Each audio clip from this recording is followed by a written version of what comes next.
Halo, assalamualaikum warahmatullahi wabarakatuh. Hai teman-teman, kembali lagi di mata kuliah Asuhan Kebidanan Nifas dan Menyusui, di mana kali ini adalah pertemuan yang ke-10 ya teman-teman, dengan topik asuhan kebidanan, home visit, dan keterampilan pencatatan. Yang pertama, kita harus tahu dulu apa pengertian dari home visit. Home visit adalah kunjungan yang dilakukan bidan setelah ibu melahirkan dan memberikan asuhan kebidanan kepada ibu. Jadwal kunjungan home visit pada ibu nifas terbagi menjadi 3. Yang pertama, 6 hari setelah melahirkan, yang kedua, 2 minggu setelah melahirkan, dan yang ketiga adalah 6 minggu setelah melahirkan. Asuhan kebidanan yang dapat diberikan oleh bidan pada 6 hari postpartum antara lain, memastikan fundus di bawah umbilikus, tidak ada perdarahan abdominal, dan tidak ada bau. Menilai adanya tanda-tanda demam, infeksi, atau perdarahan abnormal. Memastikan ibu cukup makanan, cairan, dan istirahat. Memastikan ibu menyusui dengan baik dan tidak memperlihatkan tanda-tanda infeksi. Mana peningkatan adaptasi pasien sebagai ibu dalam melaksanakan perannya di rumah. Bagaimana perawatan diri dan bayi sehari-hari, siapa yang membantu dan sejauh mana ia membantu. Kunjungan bidan pada postpartum hari ke-6. Yang pertama, kita harus melakukan apabila terjadi baby blues, maka bidan harus melakukan pendekatan kepada pasien dan keluarga, serta meningkatkan dukungan mental terhadap pasien dengan melibatkan keluarga. Yang kedua, menganjurkan dan memfasilitasi ibu untuk selalu berdekatan dengan bayinya. Ketiga, membantu ibu untuk membiasakan menyusui sesuai dengan permintaan bayi. Yang keempat adalah memberi pendidikan kesehatan kepada pasien dan keluarga mengenai pemenuhan kebutuhan nutrisi ibu dan istirahat yang cukup setelah melahirkan. Kunjungan bidan 2 minggu setelah postpartum. Pengkajian dilakukan bidan dan antara lain, bidan harus mengetahui persepsi dari ibu nifas tentang persalinan dan kelahiran, kemampuan kopinya yang sekarang dan bagaimana ia merespon terhadap bayi barunya. Yang kedua adalah kondisi payudara meliputi kongesti. Apakah ibu menyusui untuk mengurangi ketidaknyamanan? Selain itu, apakah ibu mengalami nyeri pada payudara? Bidan juga harus mengetahui bagaimana asupan makanan dari pasien, baik atau kualitas maupun kuantitasnya. Bidan harus mengetahui apakah pasien nyeri, kram abdomen, atau fungsi bowel. Bidan harus mengetahui apakah terdapat kesulitan atau ketidaknyamanan dengan urinasi. Bidan harus mengetahui jumlah, warna, dan bau perdarahan pada lokea. Selanjutnya yaitu kunjungan 2 minggu postpartum. Pada kunjungan 2 minggu postpartum ini, bidan dapat mengkaji tentang nyeri, pembengkakan perineum, dan jika ada jahitan, lihat kerapatan jahitan. Ibu nifas mungkin perlu cermin dan memeriksakannya sendiri atau meminta pasangannya untuk memeriksakannya. Jika seorang ibu mendapatkan adanya gejala-gejala infeksi seperti bengkak, nanah, dan berbau tidak sedap, ibu dapat melaporkan kepada seorang bidan. Bidan juga memeriksa apakah terdapat hemoroid atau keadaan yang lainnya. Adanya nyeri, edem, dan kemerahan pada ekstremitas bawah. Apakah ibu mendapatkan istirahat yang cukup baik pada siang hari maupun di malam hari. Kajian selanjutnya yaitu siapa yang ada untuk membantu ibu dengan manajemen rumah tangganya dan bagaimana bantuan ini yang diberikan. Tingkat aktivitas saat ini misalnya perawatan bayi baru lahir, rumah tangga, dan lain sebagainya. Kajian selanjutnya yaitu bagaimana keluarga menyesuaikan diri dengan adanya bayi baru lahir di rumah, tingkat kepercayaan diri ibu saat ini dalam kemampuan merawat bayinya. Respon ibu terhadap bayi, dan bagaimana kedudukan bayi dalam keluarga. Pengkajian selanjutnya yaitu bagaimana dengan suplai ASI-nya, apakah ada kesulitan dalam menyusui.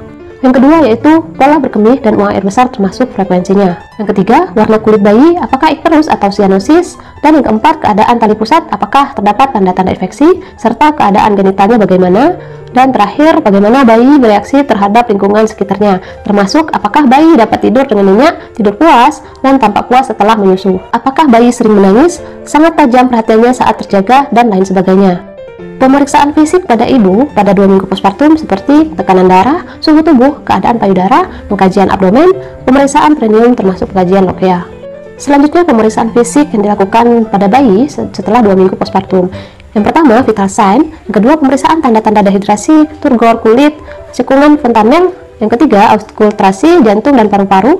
Keempat, pemeriksaan tali pusat. Kelima, pemeriksaan sirkumsisi. Keenam, penapisan untuk ikterus. Ketujuh, observasi responsivitas. Dan terakhir, pengkajian kesejahteraan fisik dan kekuatan pernapasan. Bentuk asuhan yang dapat diberikan bidan pada 2 minggu postpartum seperti yang pertama, mendorong suami dan keluarga untuk lebih memperhatikan ibu nifas. Yang kedua, memberikan dukungan mental, apresiasi atas apa yang telah dilakukan oleh ibu dan untuk meningkatkan kemampuan dan keterampilannya merawat bayi serta dirinya sendiri. Yang ketiga, memastikan tidak ada kesulitan dalam proses menyusui.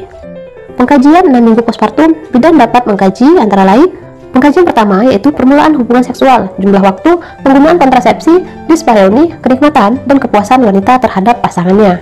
Selanjutnya yang kedua, metode KB yang diinginkan, riwayat KB yang lalu. Yang ketiga, telepon ke bidan, dokter, dan RS mengenai masalah yang ada. Keempat, adanya gejala demam, kedinginan, pilek, dan lain sebagainya. Kelima, bidan dapat memeriksa bagaimana keadaan payudaranya. Keenam, fungsi perkemihannya bagaimana. Ketujuh, latihan pengencangan otot perut. Kedelapan, fungsi pencernaan, konstipasi, dan bagaimana penanganannya. Selanjutnya kesembilan, resolusi lokia, apakah haid sudah mulai lagi. Kesepuluh, kram atau nyeri tungkai. Selanjutnya yaitu penyuluhan pada saat masa nifas. Di setiap kali pertemuan atau kunjungan ibu nifas, bidan harus memberikan masukan kegiatan penyuluhan dalam perencanaan asuhan dengan pokok-pokok seperti gizi ibu nifas, suplemen zat besi dan vitamin A, kebersihan diri dan bayi, istirahat dan tidur, pemberian ASI kepada bayi, latihan atau senam nifas, bagaimana hubungan seksual, alat kontrasepsi, serta tanda-tanda bahaya pada ibu nifas. Selanjutnya yaitu kita membahas tentang keterampilan pencatatan. Nah, ini membahas tentang bagaimana manajemen kebidanan pada ibu nifas. Manajemen kebidanan adalah suatu metode proses berpikir logis, sistematis, dan memberi asuhan kebidanan agar menguntungkan kedua belah pihak, baik dari klien maupun dari pemberi asuhan. Langkah-langkah pokok manajemen kebidanan dalam mengaplikasikan asuhan kebidanan. Langkah pertama yaitu identifikasi dan analisa masalah mencakup pengumpulan data subjektif dan objektif dan analisis dari data yang dikumpulkan atau dicatat. Yang kedua yaitu perumusan diagnosa masalah utama, masalah yang mungkin akan timbul atau potensial, serta penentuan perlunya konsultasi, kolaborasi, serta rujukan. Langkah yang ketiga, penyusunan rencana tindakan berdasarkan hasil perumusan diagnosa. Yang keempat yaitu pelaksanaan tindakan kebidanan sesuai dengan kewenangannya. Yang kelima, evaluasi hasil tindakan, di mana hasil evaluasi ini digunakan untuk menentukan tingkat keberhasilan tindakan kebidanan. Yang selanjutnya yaitu prinsip manajemen kebidanan. Prinsip proses manajemen kebidanan menurut Farney dapat mengacu pada standar yang dikeluarkan oleh American College of Nurse Midwives atau ACNM. Prinsip yang pertama yaitu secara sistematis mengumpulkan data dan memperbaharui data yang lengkap dan relevan dengan melakukan pengkajian yang komprehensif terhadap kesehatan setiap klien, termasuk mengumpulkan riwayat kesehatan dan pemeriksaan fisik. Prinsip yang kedua yaitu mengidentifikasi masalah dan membuat diagnosa berdasarkan interpretasi data dasar. Prinsip yang ketiga yaitu mengidentifikasi kebutuhan terhadap asuhan kebidanan dalam menyelesaikan masalah dan merumuskan tujuan asuhan kebidanan bersama klien. Prinsip manajemen kebidanan selanjutnya yaitu yang keempat, memberi informasi dan support sehingga klien dapat membuat keputusan dan bertanggung jawab terhadap kesehatannya. Yang kelima yaitu membuat rencana asuhan yang komprehensif bersama klien.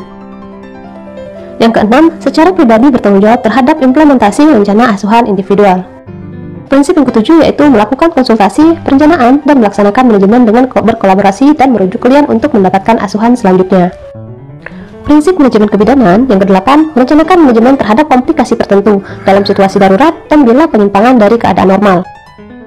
Yang kesembilan yaitu melakukan evaluasi bersama klien terhadap pencapaian asuhan kebidanan dan merevisi rencana asuhan sesuai dengan kebutuhan klien. Proses manajemen kebidanan terbagi menjadi beberapa. Yang pertama, identifikasi dan analisis masalah. Yang kedua, diagnosis kebidanan. Yang ketiga, perencanaan. Keempat, pelaksanaan. Dan yang terakhir adalah evaluasi. 7 langkah manajemen menurut Farney. Langkah pertama yaitu mengumpulkan semua data yang dibutuhkan untuk menilai klien secara keseluruhan dengan cara yang pertama yaitu melakukan anamnesis. Anamnesis dilakukan untuk mendapatkan biodata, riwayat menstruasi, riwayat kesehatan, riwayat kehamilan, persalinan, dan nifas, biopsikososial, spiritual, serta pengetahuan klien. Yang kedua yaitu pemeriksaan fisik sesuai dengan kebutuhan dan pemeriksaan tanda-tanda vital yang meliputi yang pertama, pemeriksaan khusus seperti infeksi, palpasi, auskultasi, dan perkusi. Kedua, pemeriksaan penunjang seperti laboratorium, radiologi, USG, dan catatan terbaru serta catatan sebelumnya. Langkah kedua dalam Farney yaitu menginterpretasikan data untuk mengidentifikasi diagnosis atau masalah.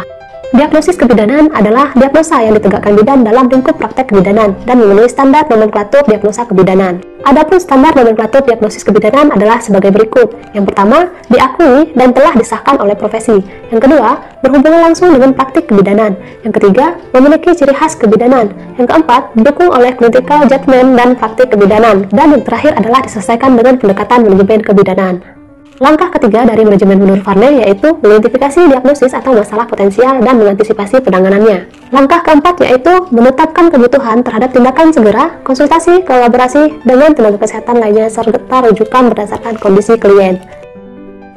Langkah kelima yaitu menyusun rencana asuhan secara menyeluruh dengan tepat dan rasional berdasarkan kebutuhan yang dibuat pada langkah-langkah sebelumnya.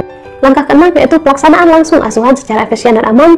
Dan langkah selanjutnya yang terakhir adalah mengevaluasi keefektivitasan asuhan yang diberikan dengan mengulang kembali manajemen proses untuk aspek-aspek asuhan yang tidak efektif. Ini adalah contoh dari 7 langkah Farney bagian pengkajian data subjektif ya teman-teman. Dan di sini bisa teman-teman lihat pertanyaan-pertanyaan yang ditanyakan kepada pasien.